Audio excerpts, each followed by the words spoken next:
Hey guys, got the new DJI Phantom 4K here. Just got it today. Wanted to wait a little bit so we can unbox it together. I know it's exciting for me. I'm sure it's going to be exciting for you. So, to just take a little look at the box itself. So this is the Phantom 3 with the 4K camera. I guess maybe you guys are thinking, why did I get this version? I'll tell you why.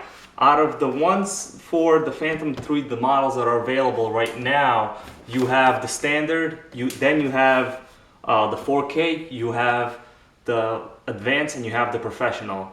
Now they all go up in price range, from the standard being at around $500 right now. This one is, if you look at a Best Buy right now, it's on sale for $599. The next one up, the advanced, is $799. Then you have the professional for $999, so basically $1,000. The price of the professional is very close to the Phantom 4, which is around $1,200 at this point. So this one really is a good mid-level model. It has all the best features I was looking for, which for me would be the actual camera. It is the 4K camera and the same gimbal that's used in the professional itself. There are a couple differences when it comes to light bridge technology, and I think some of the actual features on the remote itself. So let's unbox this bad boy right here. Alright, got my X-Acto knife. Whenever you get these, always check that it's factory sealed.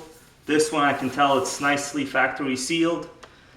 This unit in particular, in case if you're interested, I picked it up from Amazon and it was on a fantastic sale. I actually got it under $600. If you guys are interested, let me know. I'll let you know. But you gotta check the prices on Amazon on a daily basis. Sometimes they have extreme price drops. So basically for me it was either the 4K model or the standard. Now I really wanted the ground vision positioning sensors. This model does have it, which allows you to fly indoors. The standard model does not have the ground sensors. So you basically have to fly outside only while using GPS. That's the only way that you will have GPS lock. Alright, so this is what it looks like. Opening it up, you have a little booklet. I'm just going to look inside it myself actually. Keep it nice and clean in case anything goes awry here. So, looks like, let's get the X-Acto knife out. Alright. Move this a little to the side. Alright. Let's cut this open. So basically we get some nice color-coded stickers in case you want to personalize your drone. The one that this one comes with, it already has the gold stickers on it. The red ones are for the standard model, and I guess you have some other ones here in case you want to customize whatever you want to do. Some instructions manual and a quick start guide, which I, for instance, definitely do have to read. At this point, all of my knowledge on the drone itself actually comes from watching other YouTube videos. So I thought I would give back to the community itself and make a video myself. Alright, so let's open the box. You got this nice cover here, it looks pretty well protected. And the drone. So just hold it this way a little bit. So here's the drone, looks well packaged. We'll have to probably get a box in the near future for rather a carrying case.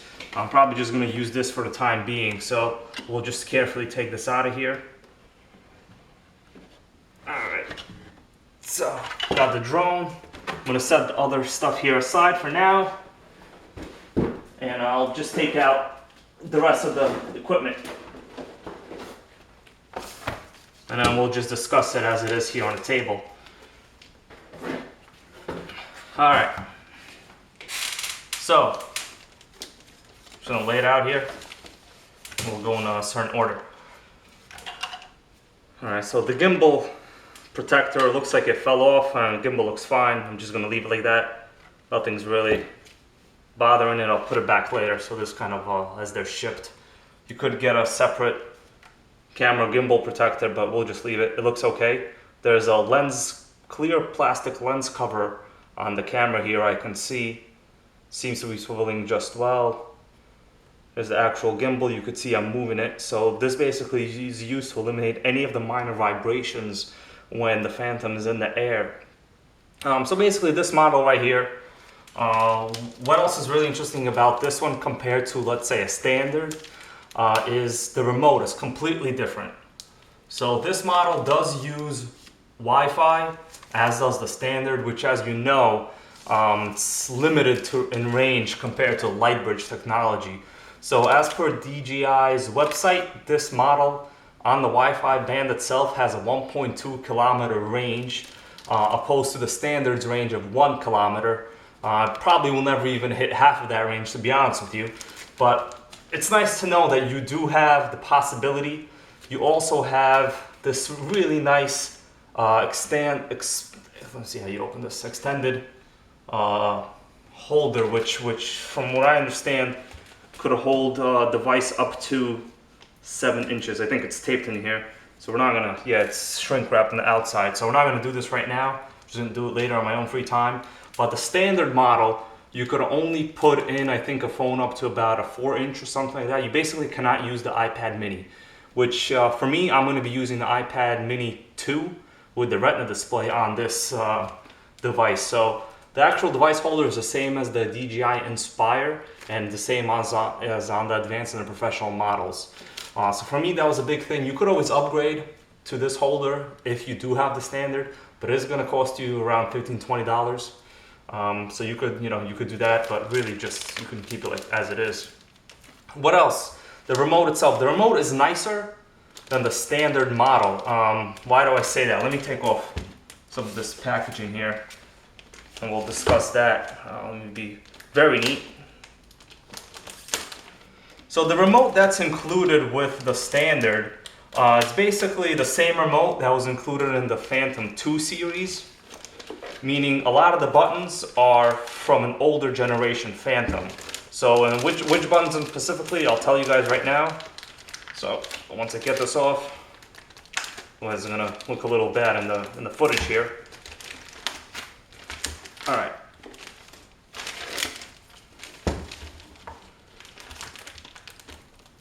Let me just cut this off a little more.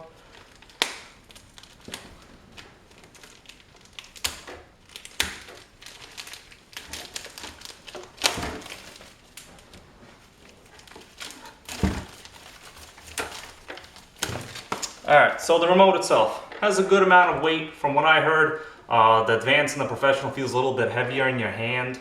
The best thing about this remote is it has a dedicated return to home button. If you look at the remote on the standard, you don't have that. Basically, you have to use a toggle switch here, which this model does not have. You have to shift it up and down twice, or you could use the return to home on your remote. I really like to have the dedicated button here, kind of as a level of safety. I am a noob when it comes to drones. Well, not toy quality drones. I've had Sima X5, Sima X8s, but this is the first GPS enabled drone I've ever had. On the side here, you have a manual gimbal control, so you can literally move the gimbal up and down, such a manner. The rest of the buttons, you have dedicated play and dedicated take a picture button. So that's really what I like about this remote. Also, the sides feel really nice. You have this nice rubber liner. If you look at the standard model does not have this.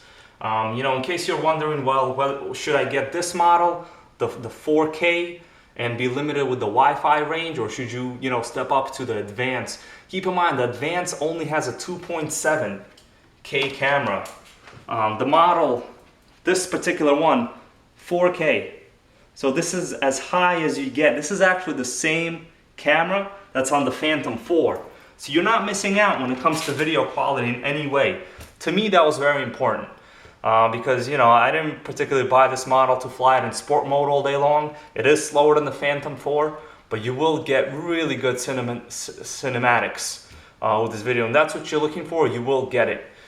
In terms of range, there are a lot of options out there in the market now to extend the range of this remote itself. One of the best options and cheapest, I think it's about a $15 upgrade. They call it a Windsurfer. It's basically a parabolic type attachment here that you put on the back that shapes the signal in such a way that it bounces it directly forward to the drone itself, which is in the air. Now direction is very, very important. You have to hold the remote in such a way and basically bend the antennas in such a way where the signal will go forward. So it is directional in the most literal sense of the word, directional. The light bridge technology, which is available on the advanced and the professional, of course you get up to, I think they say, a 5-kilometer range. But the price really at that point is almost, at least 50% more. So it's really something you have to decide yourself on what you're looking for. The actual flight characteristics of the drone, no matter which model you get, other than the standard, as I said before, because the standard does not have these ground positioning sensors. So theoretically, I'd be able to fly this model right here in my basement, which is where I'm sitting right now. It's where I practiced and learned to fly my Sima. But that's a cheap quad. I'm not really worried about that one. This one, you don't want to crash. These parts alone are enormous amounts of dollars. Another thing I found it really nice of DJI to do was they included a 16 gigabyte SD card. So you can take 4K footage. I don't really know how much time you'll get with that, but for the price, the technology here is just phenomenal. You have 4 brushless motors. You have the props right here in this nice little bag, and they're supposed to be including an extra set of props. So let's see. I know the standard itself comes with just the 4. This model has 8 props. So replacement wise, they're not expensive. They're just cheap plastic props. You could upgrade to the carbon fibers from DJI. They're only like $27 on Amazon. But it's nice to know that you have props in case you bend or break them. They are self-tightening, so the way this works is you will attach them, and they are directional. So if you notice, you have 2 different colors. You have the silver and you have the black. So they are supposed to go opposite each other. I'm not sure which way, but there's arrows here and there's arrows on the actual quad. You could see right here, it's a directional arrow. It's telling me to spin clockwise, and this one is saying counterclockwise. So once you tighten them, in flight, it'll basically self-tighten, but you should always check. I can't put it on, it's just plastic protection now. But in flight, you should, before you take off, obviously you should hand tighten, but you should always kind of lift up a little bit to see that it's actually physically locked in place. When you're looking for a case, make sure you get a case that it either has enough space to fit the prop if you're storing it with the prop, or that you have enough space to cut out an area of the case that you don't have to constantly keep taking off the prop, because I don't want to constantly unspin 4 props every time I go somewhere to fly this thing. What else is included in the case? So we talked about the remote. Remote's much better on the 4K model. You also have these 2 programmable C1 and C2 buttons in the back. From what I understand, in the DJI software, you can program these to do whatever you want. Some people have attached some kind of dropping mechanisms on the Phantom with a separate servo. You can do whatever you want. The possibilities are basically up to you. This is, a high-end hobby quality type drone. Let's see what's in this case. So this is basically the battery charger. Let's see. The other difference between the professional and the advanced as compared to the standard and the 4K is the actual rate that the battery charges at.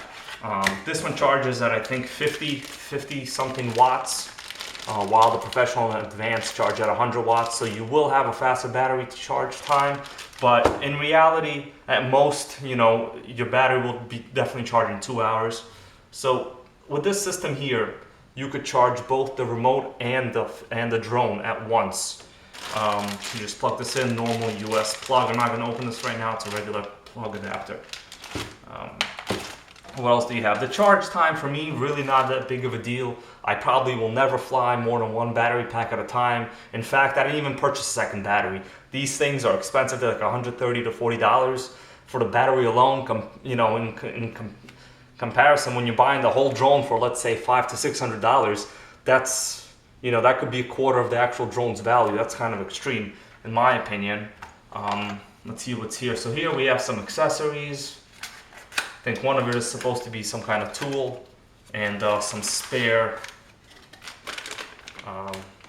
rubber stabilizers that go in this gimbal right here. So this is the actual prop tool, I think it's called a prop wrench, to untighten the prop in case you want to store it later. So we're just going to put that away. Probably not going to use that much. But I got to say, if you guys want to get into true hobby level aerial vehicles, this is a great way to start. There's a lot of other manufacturers out there. They do all have similar functions. They return to home. They have the same kind of sonar systems. Some even have obstacle avoidance, especially the Phantom 4. But these models in particular are the most common. They're the most readily available, I would say, and they happen to be some of the best models on the market in terms of the apps they use and the functionality with them that's associated. Keep in mind, if you're also looking for a valuable difference between this model and the Phantom 4 is the battery. So the battery here is rated at a lower capacity than the Phantom 4 in terms of milliamp hours. I think it's in the high 4,000s on this model, and on the Phantom 4 it's in the mid 5,000 milliamp hours. So you will get a little bit more flight time with the newer one, but once again, all those extra sensors, the obstacle and collision avoidance in the front, they do drain the battery. Also, in terms of flight time, I know it's a little bit ironic, but the standard actually has the best flight time out of all the Phantom 3 lineup. The reason is it has less electronics to worry about. The 3 standard does not have these optical sensors on the bottom, which they call vision positioning. So for me, the most important things that you should consider when when choosing between the Phantom series and, only the third one, the Phantom 3, meaning the standard, the 4K model, or the advanced or the professional, is really whether you need the 4K camera or you're okay with the 2.7K, and whether you really need the ground positioning sensors, and whether you really care about the extra nicer, I guess, tablet holder on this remote. I personally really do care about that because I will never use my small iPhone on this. I will plan to use the iPad mini. So basically, if you have any tablet and you want to use it, you need to be getting this holder. It will expand up to about this size. You can get a nice lanyard to attach right here. There's a little section here, so you could kind of hang it on your neck. You could fly easily. You have auto takeoff modes, you have auto land modes. You could basically fly to waypoints. The apps that are used in the Phantom 3 series are identical to the actual DJI Go app as used in the Phantom 4, with the exception of some functionality, mainly the follow me function. But if the follow me function, where you want to set something and you have the drone follow it autonomously, is very important to you, you could always get it's called the Lychee app. Guys, just look it up on YouTube. You will see it's basically the same functionality in terms of sensors. Whatever's available on this model is almost the same as on the Phantom 4, with the exception of the front obstacle and collision avoidance, which really only work in the daytime and if you're going forward. And as you guys know, I don't know if you do or not, but most drone accidents and collisions happen when a drone is going, let's say, backwards or sideways, whether it's a tree or a branch or anything like that. Well, basically, I just wanted to give you guys a short overview of my new drone.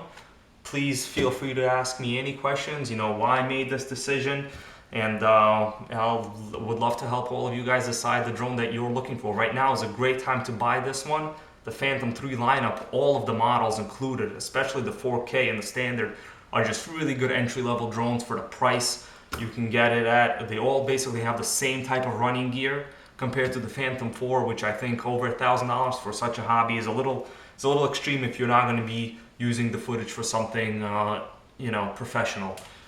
For me, I just want to take some images, see how it is, fly around a little bit, and have a good time with the drone. So thanks for watching. Please like, comment, and subscribe. I'll be sure to keep making some good videos with this drone. Post some nice aerial footage. I already got some lens filters, so we'll see how those work. I'm going to get some options. I think what's important also for this drone is to get a higher landing gear skid. There are a lot of options you can get on Amazon and eBay that basically will raise the camera off the ground. You can see here, it's literally a centimeter from the table. So if you're landing in something slightly rough or even some kind of tall grass, the gimbal's definitely going to take a beating. Planning on getting some minor upgrades, basically a little gimbal protector that mounts on here's carbon fiber, and a slightly higher landing gear skids that will raise it off the ground at least another inch. So that's all I gotta say. Thanks so much for watching.